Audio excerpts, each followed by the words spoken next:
மக்களே வணக்கம். இன்னைக்கு நம்ம வீட்டில் இனிப்பு புளிப்பு காரம் இதெல்லாம் சேர்ந்த மாதிரி ஒரு மாம்பழ தொக்கு ரெடி பண்ணலாமா? இந்த மாம்பழ தொக்கு பார்த்திங்கன்னா தயிர் சாதம், இட்லி, தோசை, சப்பாத்தி இது எல்லாத்து கூடயும் அட்டகாசமாக இருக்குங்க. இந்த மாம்பழ தொக்கு பண்ணுறதுக்கு நான் 1.25 கிலோ மாம்பழம் எடுத்திருக்கேன். இப்போ இதை எல்லாத்தையும் தோல் சீவிட்டு இதை நல்லா துருவி எடுத்துருங்க. இது போல் நல்லா துருவினதும் இப்போ இதுக்கு தேவையான காரப்பொடியும் தயார் பண்ணி வச்சுக்கலாம். அதுக்கு 2 டீஸ்பூன் மிளகாய்த்தூள் சேர்த்துக்கோங்க.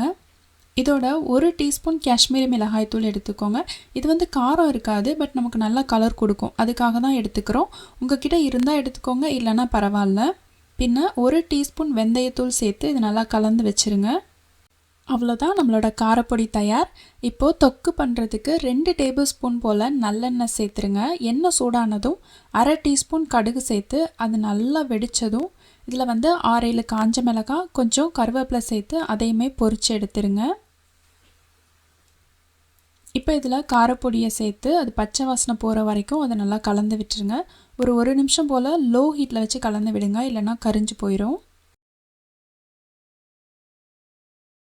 இப்போ இதில் நம்ம ரெடி பண்ணி வச்சுருக்கோம்ல மாம்பழ துருவல், அதையும் சேர்த்துட்டு இதை நல்லா கலந்து விட்டுடலாம்.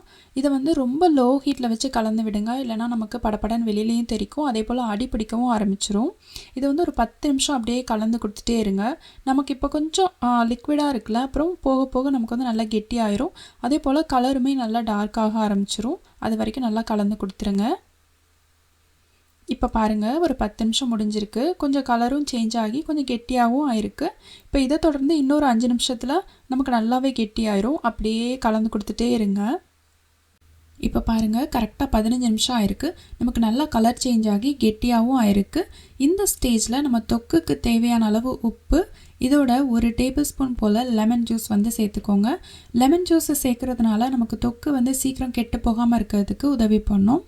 இப்போ இதை சேர்த்து மறுபடியும் ஒரு 5 நிமிஷம் அப்படியே கலந்து கொடுத்துட்டே இருங்க.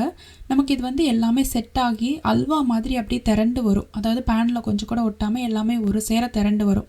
இந்த மாதிரி வந்ததும் ஸ்டவ் ஆஃப் பண்ணிவிட்டு இதை நல்லா ஆறுனதுக்கப்புறமா ஒரு ஏர்டைட் கண்டெய்னரில் போட்டு ஃப்ரிட்ஜில் ஸ்டோர் பண்ணிட்டீங்க அப்படின்னா ஒரு 2லேருந்து 3 மாதம் வரைக்கும் கூட நம்ம வச்சு சாப்பிடலாம். ரூம் டெம்பரேச்சரில் ஒரு 2 நாள் வரைக்கும் வச்சு சாப்பிடலாம். இது ரொம்ப ரொம்ப ஈஸிங்க, டக்குன்னு நம்ம பண்ணிடலாம். நீங்களும் இந்த ஈஸியான ரெசிபியை வீட்டில் செஞ்சு பாருங்கள், உங்களுக்கு நிச்சயம் பிடிக்கும். இன்னொரு நல்ல வீடியோவில் சந்திக்கிற வரைக்கும் நன்றி, வணக்கம்.